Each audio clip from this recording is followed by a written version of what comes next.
Bonjour. Un maître avançait sur le chemin. Il dit à son disciple, en lui montrant une fleur, « Tu es un oiseau. » « Mais je n'ai pas d'aile, dit le disciple. « Les mots sont tes ailes. Parle, envole-toi. Traverse l'espace et le temps.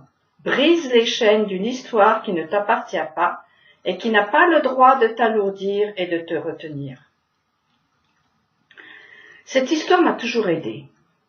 Marc Alaouaknin s'en sert pour parler des mots prononcés verbalement. Comme des oiseaux, contrairement aux mots gravés dans le marbre, ils passent d'oreille en oreille, de bouche en bouche. Le proverbe « les paroles s'envolent, les écrits restent », qui est à mettre en parallèle avec l'expression « parole d'évangile », s'oppose à la mobilité constante de l'oral, ce qui déstabilise et oblige à la modestie.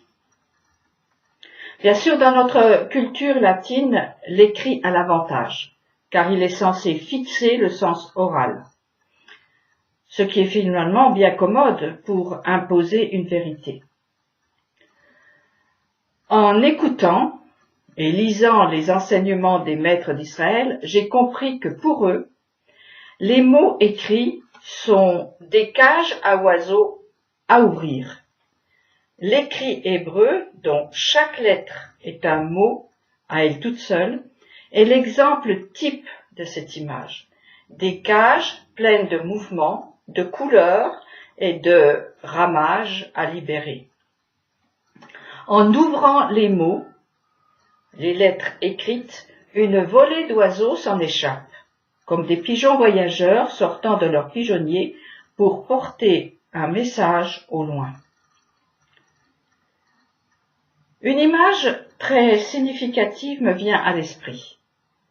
L'embryon est, paraît-il, comme un livre plié.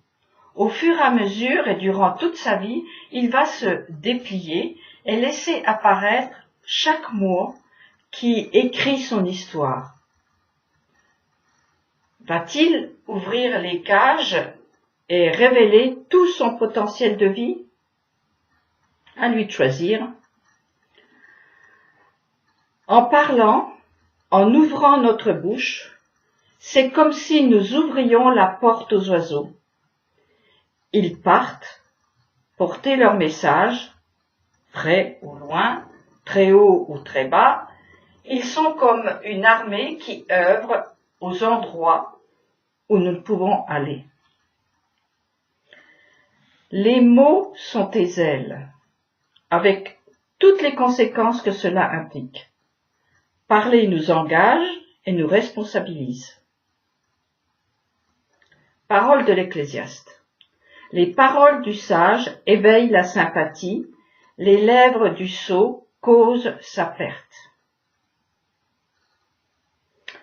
Comme l'a dit le maître à son élève, parle pour te libérer de l'écrit, parle pour sortir du destin et t'élever au-dessus des étoiles. Au printemps, et à n'importe quelle saison d'ailleurs, lorsqu'une fleur aussi petite soit-elle apparaît dans des endroits improbables et sous un climat encore plus improbable, je pense à cette histoire et cela me soulève le cœur car c'est une métaphore de la gloire de Dieu cachée dans la matière. Cette fleur m'en dit plus que les grands discours, car elle est vivante, et elle affiche fièrement la gloire divine du haut de ses 2 ou 3 centimètres. La fleur, dans sa beauté et sa fragilité apparente, s'est arrachée à la matière la plus lourde. Elle a percé toutes les coquilles qui la protégeaient et l'emprisonnaient. Tout comme un oiseau s'arrache du sol, la fleur se dresse là, souvent seule, dans un environnement hostile. Le 6e jour de la création, Elohim a arraché du sol un peu de poussière. Il l'a façonné en homme et lui a donné des ailes, en soufflant dans ses narines. Les mots que cet être créé peut alors façonner sont ses ailes. Et, curieusement, une partie de son nez s'est appelée les ailes du nez. C'est un détail insignifiant, mais qui renvoie à des mystères qui nous dépassent. Comme nous le sommes devant la puissance d'une fleur qui s'élève silencieusement et affiche la gloire de son Créateur. D'ailleurs, nous n'en avons pas fini avec cette histoire de matière, de fleurs, d'oiseaux et de mots. En hébreu, le mot oiseau se dit tzipor. En ouvrant le mot en deux, nous avons tsur, le rocher, et p, la bouche. L'oiseau est littéralement la bouche à l'intérieur d'un rocher. Une parole qui sourd d'un rocher à la manière de l'eau qui pouvait jaillir du rocher pour les Hébreux dans le désert, n'est-ce pas une métaphore magnifique et ô combien parlante? D'ailleurs, n'est-il pas dit que la Torah est sortie de la montagne? Dans le désert, les paroles ô oiseaux sortant de la matière la plus dure donnaient la vie. Les oiseaux qui sont tombés du ciel étaient morts et ont entraîné la mort. Tout un symbole.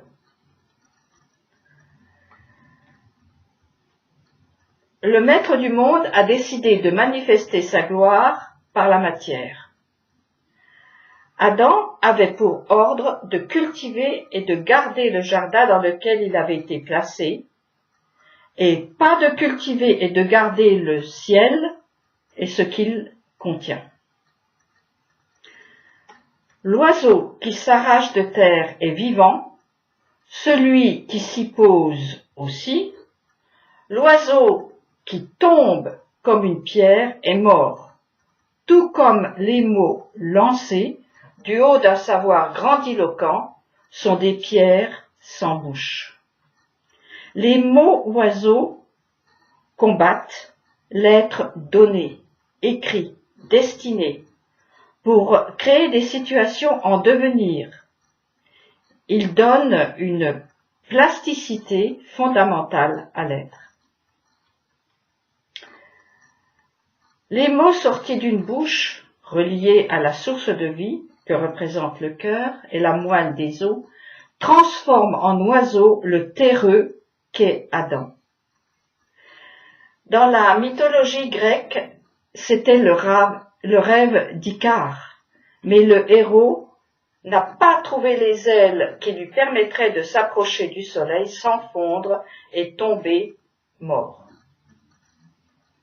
Les mots, la prière, le cœur qui se soulève d'admiration et de louange pour tout ce que Dieu a fait sont nos ailes. Le mot écrit est la cage à ouvrir. La bouche en est la porte. Et comme les oiseaux que Noé a lâchés pour connaître le temps, les mots deviennent nos messagers du temps, et ne reviennent pas à nous avides. Ils remplissent leur mission. Que dire du texte de Zacharie? Ainsi parle l'Éternel Tsebaoth. En ces jours-là, 10 hommes de toute langue, de toute nation, saisiront le pan de l'habit d'un seul individu juif en disant « Nous voulons aller avec vous, car nous avons entendu dire que Dieu est avec vous. » Le pan de l'habit cité ici ne peut être que le coin de ce que les Juifs revêtent pour prier, le talit. Et en hébreu, le mot coin se dit aussi kanaf, qui signifie aile d'oiseau. Alors, s'attacher aux ailes des Juifs, n'est-ce pas s'attacher à leurs mots oiseaux, que sont l'oral, caché dans l'écrit, et ce qu'ils appellent les secrets de la Torah? Secret? Oui, pour celui qui ne sait pas voir dans la fleur les ailes de l'oiseau, qui est sourd et aveugle à ce que la matière recèle en puissance à cultiver et à garder. Serions-nous plutôt trop paresseux pour travailler, trop orgueilleux pour se courber jusqu'à terre, ou trop sots pour écouter l'appel des autres oiseaux? Peut-être.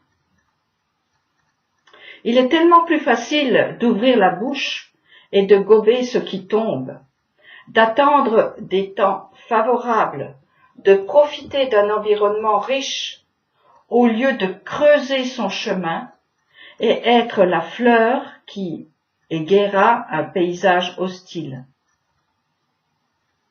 Sommes-nous volontaires à être l'oiseau qui chante sous la pluie et le froid de l'hiver?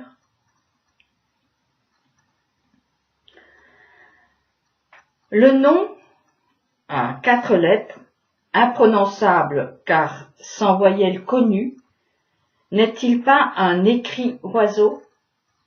Le yud est sa tête, le vav son corps, et le tout est soulevé par les 2 hé qui sont 2 souffles, 2 ailes.